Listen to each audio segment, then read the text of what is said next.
Grandmasters, how are you? It's Mike Amori. Very nice to see you again.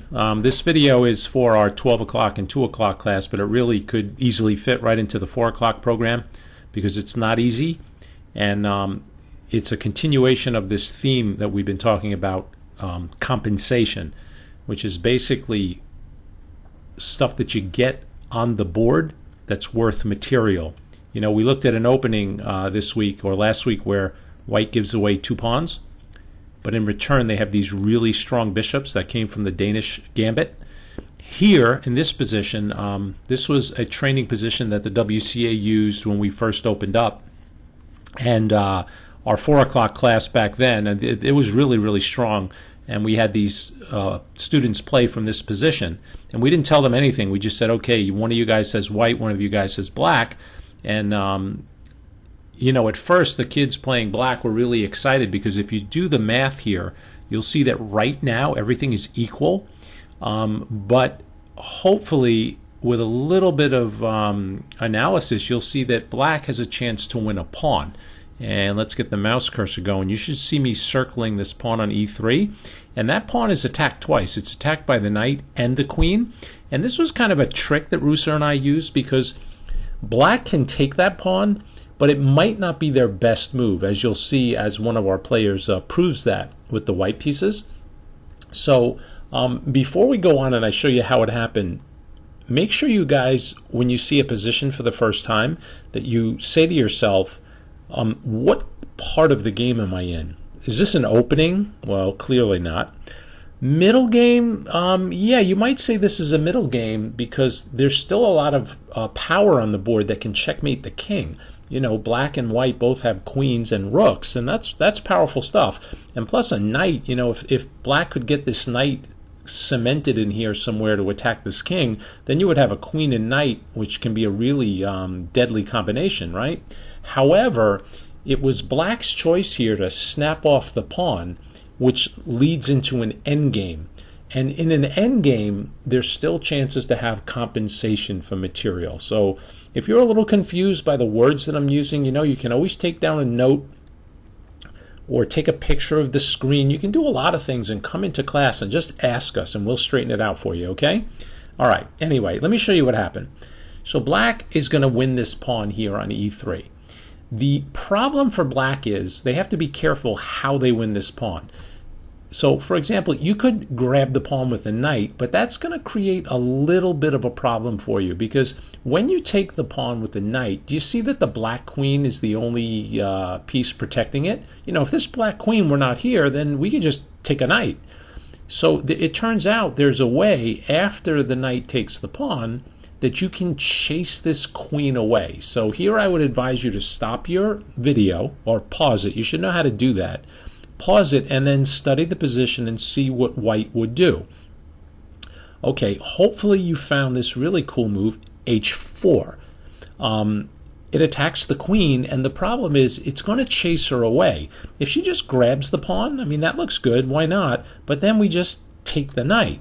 And here, black would have 2 pawns for the knight, because if you count the pawns, black has 6, and white has 4, but white has this extra bishop here. So this is not so clear. I mean, obviously white is better and probably winning at most levels, but it's not so easy, you know, to finish this game because, you know, white has this strong rook, but, you know, if black gets this rook in the game, a lot of the white pawns are weak. There could be chances for black to make a comeback, but I think we would all agree we'd rather be white in this position. So if you take the pawn with the knight, you're going to get hit with this move h4.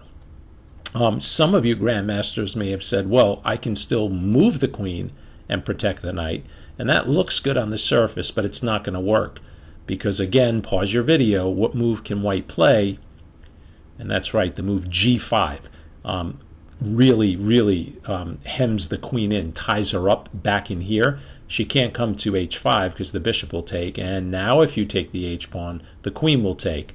So when she retreats, we grab the pawn, the knight rather, and then black can take their pawn on h4. And this is pretty much the same position we had a minute ago, except the g-pawn is up here on g5. Again, most of us would rather be white with the extra piece. So let's go back. If you take this position back to the beginning, you're going to see that queen takes was the better move. And that's what black decided to do, but it turns out it wasn't the best move in the position, because even though you're winning a pawn, so you have to take, by the way, if you're white. Do you see why? You're in check here. And if you just move your king out of check, then you're going to lose your queen. And that's like really bad. So you have to take.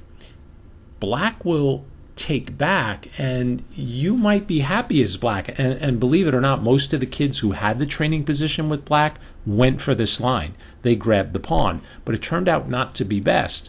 And this is very instructive. White is down a pawn. Do the math. It's 6 against 5. But white has something in the position that is worth at least a pawn. So if you can kind of, either pause or just think about why white would be happier with this position. And hopefully you'll see it's the rook down here on c1. It has a wide open file leading into black's territory, and the rook really has its eye on that square. Hopefully you can see the highlights. That square on c7, if a rook can get there, do you see how powerful it is? It's going to attack the pawns from the side, and pawns can't guard each other from the side, so that means one of the black pieces is going to have to defend. And that's exactly what happened in the game. So after the knight took, it's white's turn, so you know what to do. We put the rook on c7, and you can see the 2 pawns that rook is targeting now. Well, this one up here on f7 is protected twice, but what about this guy here on b8? Why is it important to protect these pawns? Because if you don't and you let white win them, then these pawns over here are going to become really dangerous, especially this guy here. Look, it's already on b5. It's so close to becoming you-know-who at the top. So when black was faced with this move, the one game we're looking at, our student with black protected it with the knight, with the rook. And now white kind of said, okay, you're protecting it, I'm attacking it once, you're protecting it once, what if I attack it again? And he played bishop f3, and that highlights one of the strengths of a bishop. It's a long-range piece. And then black demonstrates the strength of one of his pieces, and he takes his knight, and knights are excellent blockaders. They block things really well. So in this position, it's not only blocking the bishop out, but it's also blocking this pawn from moving. If the knight could stay here, it would be a really useful piece. The only problem is white has the choice to trade off that knight for the bishop. Now, this is not an easy decision to make, because you're trading your last minor piece going into an ending where you are a pawn down, and that's not always a good idea. But here it turned out to be a really good idea, because even though after the trade, let me show you, bishop takes, pawn takes, white is actually at least equal, even though they're down a pawn. And the main reason for that is the strength of this rook up here on c7. I hope you can appreciate at your level and rating, I think you can, that it's worth being down a pawn here to have this dominating rook. Think about this guy up here on b8. What's he doing? He's just babysitting a pawn. That's not always so pleasant, right? So anyway, we have at least an equal position here, and let me show you how white ended up winning. So Rusa has talked so much in the class about when you get into an end game. And now, before when I started, I used the word middle game. Now I'm talking end game, because in an end game, the primary purpose or your main goal is to make a queen, right? When you're in a position where making a queen is the best option or best goal, then you have to use your king, because the king is an incredibly strong fighting piece, So king f2, just bringing the king closer to where the action is, right? Black was not a beginner, and I think black realized at this point he was worse in this position, so he played a6, offering white a trade. And this is a pretty clever, sneaky move. What he's hoping for is that you take, so that when he takes back, even though he's made a pawn trade, do you see how that trade helped black? Hopefully you saw that it opened up his rook. So even though white still has chances here, Once that rook opens, I can show you a couple of more highlights here. Once it opens, you see the file. But what about this? What if the rook gets to b3? It's going to attack 2 pawns that belong to white.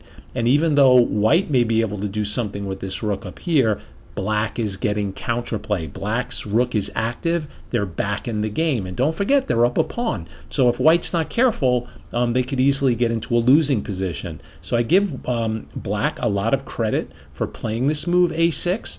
But again, follow the WCA rule. Never make a trade unless you think the trade helps your position. If you make this trade, pawn takes, did it help your position as white? Probably not. So don't make the trade. So what do? Well, if you had white, what would you do in this position? Well, maybe you found what our friend found. He played pawn b6. He just ignored it, and he kind of locked these pawns up, basically telling black, look, if you keep your rook here, it's going to act like a babysitter.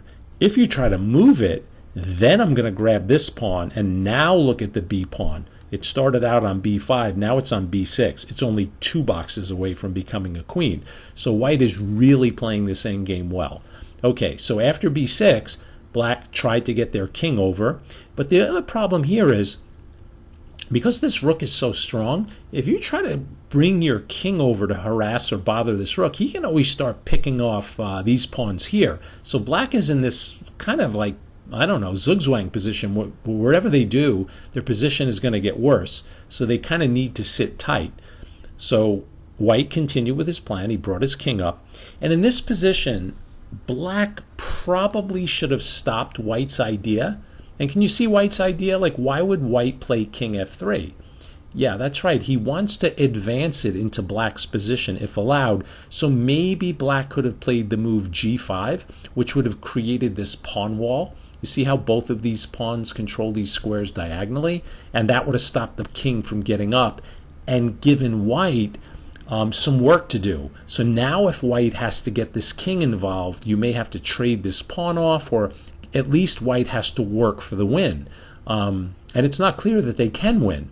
But black just decided instead to move their king because he said after the game he had an answer to this move, king f4. He found a way to stop getting the king to this square, but it turned out to be a blunder. So he played pawn f6, which does keep the king from advancing, but can you see what's wrong with this move? Yeah, it gives white a chance to take this pawn. And once he takes the pawn, black realized he's in big trouble.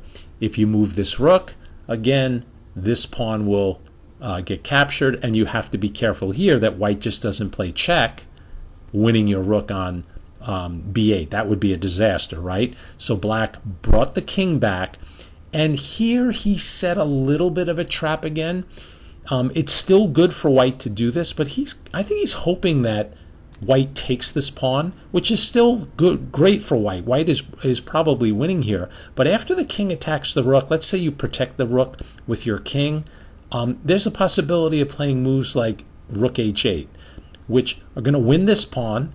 And if you win the pawn, I mean, these two pieces are so strong, but at least the rook is in the game. It can start taking things, and there's a small chance of coming back, right? But let me show you what white did. Really, really excellent endgame play. When the king attacked the rook, he said to himself, I don't want this pawn. I don't want this pawn because it's going to let this rook and king into the game. So he simply went back to his original square on c7, supported by his pawn. He said to black, thank you very much for this pawn, but now I'm going to keep your king locked on the 7th, or on the 8th rank rather, and your rook up here, what's this guy doing? So do you see how important it was not to give black any play? Okay, so what does black do? Well, not much. He moved his king, and again, an excellent demonstration by white. He knows that he has this weak pawn that he's already targeting, but many times in the endgame, grandmasters, in order to win, you need 2 points to attack, or 2 strengths, or give your opponent 2 weaknesses. I hope that makes sense. I said a lot of 2s right there. If you have multiple problems or more than one problem to solve in chess, that's when things really can go bad. So how do you create another weakness for black or a strength for you? Please pause your video. Okay, pawn h4. Very, very clever move. Black just kind of went back and forth with his king, and h5. And h5 is going to create, after this trade, a passed pawn. This guy has to be kept under lock and key. You need to keep an eye on this guy, because if you don't, you know what could happen if it reaches the top. So now black puts the king on g8, at least staying close to where this pawn is trying to march to, and now he just puts his king up on these weak squares. You see, when these black pawns got captured or traded, it created lots of holes, and they're called entry points for the white king. So black played king h8, king took another pawn, and at this point black decided to go for broken, like, okay, I'm going to start checking. Even if you take this pawn up here on b7, at least my rook is going to be in the game. King e6, and black just went for some counterplay and went for this pawn on a3, and white played really well here. Didn't bother moving that pawn. He simply took this pawn on b7. Black took rook a7, clearing the way for his pawn. Black played rook b3, attacking the pawn. White pushed. Black pushed, offering a trade. You could take this pawn, and that would allow black to take this one. You're definitely still winning this position, but the way white handled this rather was just so much simpler. So here, what should you do? Again, you could just take the pawn and make a trade, but there's a much stronger move for white in this position. Can you find it?